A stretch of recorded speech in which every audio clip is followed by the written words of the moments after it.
Après avoir abordé hier ce qu'il en est de l'esprit de l'animal et de l'ange, voyons l'esprit de l'homme, qui tient une sorte de milieu entre le plus élevé et le plus bas. L'homme a manifestement besoin d'un corps pour sa double activité, au point que, sans ce corps, il ne pourrait ni progresser lui-même, ni être utile aux autres.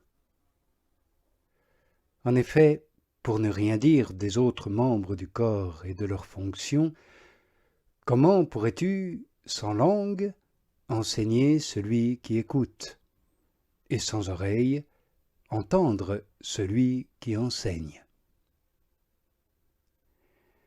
Ainsi, sans l'aide du corps charnel, l'esprit de l'animal serait incapable de s'acquitter du devoir de sa condition servile, tout comme la créature spirituelle et céleste, sans son corps spirituel, serait incapable d'accomplir son ministère de bonté, et l'âme raisonnable de veiller à son salut aussi bien qu'à celui de son prochain. Il en résulte que tout esprit créé a besoin de l'aide d'un corps, soit pour se rendre utile, soit à la fois pour se rendre utile et pour son utilité propre. Que dire alors de certains animaux qui s'avèrent peu adaptés au profit que l'on en pourrait tirer, voire nullement faits pour servir les nécessités humaines? Et bien même si l'on n'en peut tirer aucun profit, ils réjouissent les yeux, ou font partie d'un équilibre. Ils peuvent être bien plus utiles au cœur de ceux qui les contemplent qu'au corps de ceux qui en voudraient profiter. Et même s'ils étaient nuisibles, voire pernicieux pour le bonheur temporel des hommes, il y aurait toujours dans leur corps quelque chose pour contribuer au bien de ceux qui sont appelés à la perfection selon le dessein de Dieu. S'ils ne se transforment pas en nourriture ou ne rendent aucun service, du moins ils exercent l'esprit par ce progrès dans la science possible à toute créature raisonnable, grâce auquel les perfections invisibles de Dieu se laissent voir à l'intelligence à travers ses œuvres. Le démon aussi, ainsi que ses suppôts, désirent nuire sans cesse, puisque leur intention est toujours mauvaise, mais ils sont tout à fait impuissants vis-à-vis des personnes zélées pour le bien, dont il est dit « Qui pourra vous nuire si vous devenez zélés pour le bien ?» Il n'en sera rien. Ils finiront plutôt, même sans le vouloir, par rendre service et par contribuer au bien de ceux qui sont bien disposés. Mais les corps angéliques sont-ils naturels à ces esprits, comme les corps humains le sont aux hommes? S'agit-il de corps animaux comme ceux des hommes, mais immortels, ce que les corps des hommes ne sont pas encore? En outre, lorsque les anges veulent se manifester, changent-ils et métamorphosent-ils leur corps en la forme et apparence qu'ils veulent, les rendant épais et consistants autant qu'ils veulent, alors que dans leur être réel, ces corps sont impalpables et tout à fait imperceptibles à nos regards à cause de leur substance et de leur nature subtile, spirituelle? Ou bien les anges, tout en ayant une substance simple et spirituelle, prennent-ils un corps quand il est nécessaire, et une fois leur tâche remplie, l'abandonnent-ils ensuite pour qu'il se dissolve dans la matière dont il a été pris? Je pense, amis, qu'il n'est pas bon de se poser de pareilles questions et surtout de vouloir y répondre. cela appartient au mystère de la création divine. Les pères semblent avoir eu des avis différents à ce sujet, et je ne vois pas bien si je dois enseigner une opinion plutôt qu'une autre. Et j'avoue mon ignorance, et je préfère rester en cette ignorance. Oui, je pense que la connaissance de ces mystères ne saurait guère contribuer au progrès spirituel qui nous est imparti. Sachez cependant ceci, amis, aucun esprit créé ne peut, par lui-même, se mettre en contact avec notre pensée. C'est-à-dire qu'il ne peut pas, sans le concours de notre corps ou du sien, se mêler à nous ou se répandre en nous, de telle sorte que nous devenions, en participant à lui, savants ou plus savants, bons ou meilleurs. Aucune des âmes, aucun des anges ne peut être accueilli par moi de cette manière. Moi non plus, je ne puis l'être par aucun d'eux. Les anges eux-mêmes ne s'accueillent pas ainsi l'un l'autre.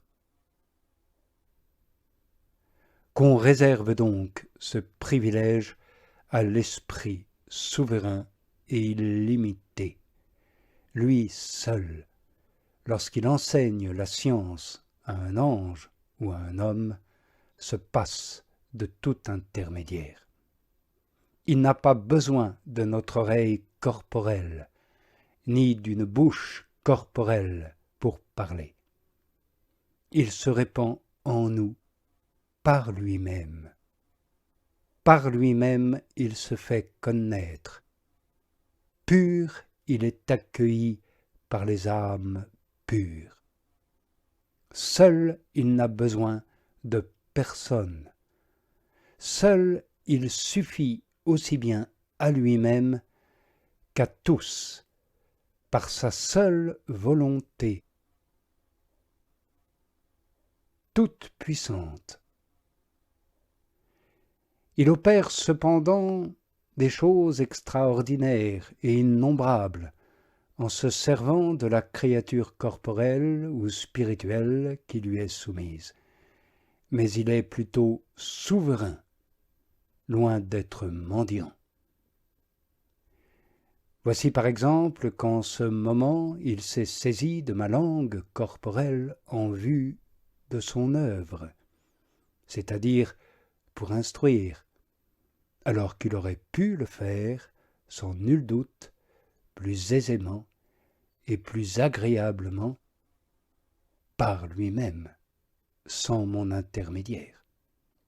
Et pourtant, c'est cela qu'il accomplit. Et c'est bien là une marque d'indulgence et non d'indigence. Cela, tout homme qui fait le bien doit le savoir et l'apprécier, de peur qu'il ne tire gloire pour lui-même et non pour le Seigneur de tous les biens du Seigneur. Pourtant il se peut que quelqu'un, homme ou ange mauvais, fasse le bien sans le vouloir. Il est évident que ce bien qui se fait par lui ne se fait pas dans son intérêt, car aucun bien ne peut profiter à qui le fait contre son gré. C'est donc l'exécution qui lui a été confiée. Mais, je ne sais trop pourquoi, nous éprouvons plus de plaisir et d'agrément pour le bien qui est dispensé par un malfaisant. C'est le motif pour lequel Dieu fait parfois faire du bien aux bons, même par les malfaisants. Car il n'a pas besoin de leur concours pour distribuer ses bienfaits. Enfin, qui mettrait en doute que Dieu peut se passer plus aisément encore des créatures dépourvues de raison ou de sens. Mais quand elles aussi contribuent à une œuvre bonne, il devient manifeste que toutes réalités sont au service de celui qui dit à bon droit « La terre entière est à moi ».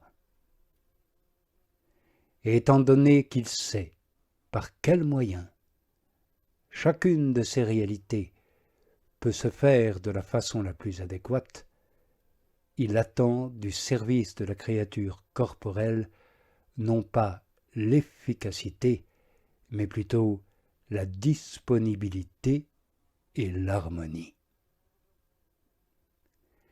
Ainsi les fonctions remplies par les corps s'harmonisent la plupart du temps avec les œuvres divines lorsqu'elles sont disponibles à la volonté divine. Par exemple, les pluies, avec la germination des semences, ou avec la croissance des moissons, ou avec le mûrissement des fruits. Prenons aussi le soleil et tous les éléments naturels.